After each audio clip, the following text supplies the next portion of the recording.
নমস্কার, আমার নাম মধুমিতা ঘোষ।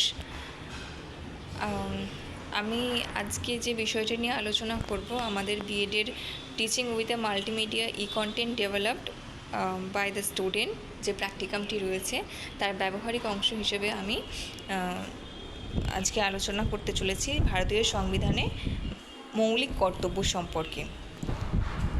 তো আগের দিন আমরা জেনেছি যে মৌলিক অধিকার কাকে বলে। ঠিক সেটাকে বলা যায় যে রাষ্ট্র কর্তৃক কিছু সুযোগ সুবিধা লাভকে আমরা বলে থাকি মৌলিক অধিকার। ঠিক যেমন রাষ্ট্রের কাছ থেকে আমরা মৌলিক অধিকার লাভ করি, তেমনই রাষ্ট্রের প্রতি আমাদের কিছু কর্তব্য থাকে। আজকে এই কর্তব্য সম্পর্কে জানব। এই মৌলিক কর্তব্যগুলি ভারতীয় সংবিধানের পার্ট 4A-তে লিপিবদ্ধ রয়েছে। 51 এ নং ধারায় ভারতের নাগরিকদের জন্য যে মৌলিক অধিকারগুলো সেগুলো বর্ণিত রয়েছে।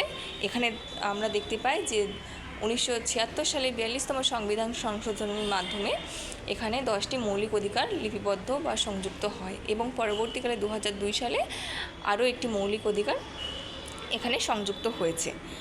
তো এরপর আমরা বিস্তারিতভাবে জানব মৌলিক কর্তব্যগুলি কী কী। প্রথম মৌলিক কর্তব্য হলো সংবিধান মান্য করা এবং সাংবিধানিক আদর্শ ও প্রতিষ্ঠানসমূহ, জাতীয় পতাকা ও জাতীয় স্তোত্রের প্রতি শ্রদ্ধা প্রদর্শন। আমরা সকলেই জাতীয় সঙ্গীত এবং জাতীয় পতাকার প্রতি সম্মান প্রদর্শন করব। এটি প্রথম কর্তব্য আমাদের। দ্বিতীয় মৌলিক কর্তব্য হলো যে সমস্ত সুমহান আদর্শগুলি আমাদের স্বাধীনতা সংগ্রামকে উদ্বুদ্ধ করেছিল সেগুলিকে প্রসূন ও অনুসরণ করা।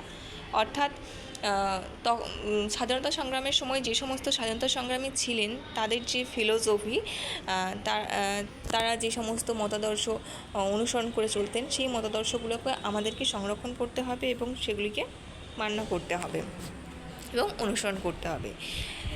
তৃতীয় মৌলিক কর্তব্য হলো ভারতের সার্বভৌমত্ব, ঐক্য ও সংহতিকে সমর্থন ও সংরক্ষণ করা। সার্বভৌমত্ব অর্থাৎ একটা রাষ্ট্রের একটা নির্দিষ্ট বাউন্ডারি থাকবে, সেখানে কিছু জনগোষ্ঠী থাকবে এবং সেই রাষ্ট্র অর্থাৎ ভারত এখানে তার বহিঃশত্রুর আক্রমণকে প্রতিহত করার ক্ষমতা রাখবে।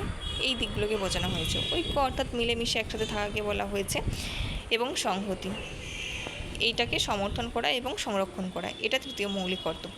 চতুর্থ মৌলিক কর্তব্য হলো দেশ রক্ষা ও জাতীয় সেবামূলক কার্যে আত্মনিয়োগের জন্য আহূত হলে সাড়া দেওয়া। অর্থাৎ যদি কখনো যুদ্ধকালীন পরিস্থিতি তৈরি হয় বা দেশে কোনো সেবামূলক কার্যের জন্য প্রচুর জনসংখ্যার প্রয়োজন হয়, তখন রাষ্ট্র যদি সাধারণ জনগণকে ডাকে তাহলে পরে সেই সমস্ত সেবামূলক কার্য অথবা যুদ্ধে নাগরিকদেরকে অংশগ্রহণ করতে হবে এবং সেটা নাগরিকদের মৌলিক কর্তব্য হবে।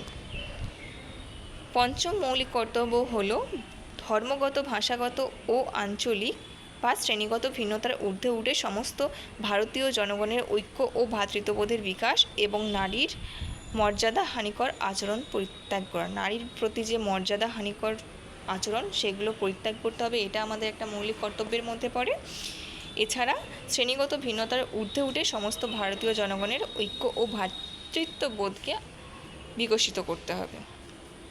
ষষ্ঠ মৌলিক কর্তব্য হলো আমাদের জাতীয় ও মিশ্র সংস্কৃতি, গৌরবময় ঐতিহ্যকে সম্মান ও সংরক্ষণ। অর্থাৎ ভারতীয় যে মিশ্র সংস্কৃতি রয়েছে সেই সংস্কৃতির যে গৌরবময় ঐতিহ্য সেটাকে সংরক্ষণ এবং সম্মান করা।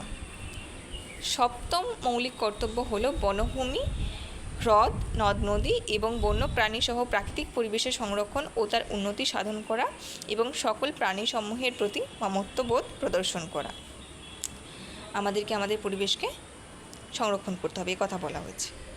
অষ্টম মৌলিক কর্তব্য হলো বৈজ্ঞানিক মানসিকতা, মানবিকতা বোধ এবং অনুসন্ধিৎসা ও সংস্কারমূলক দৃষ্টিভঙ্গির প্রসার সাধন করা।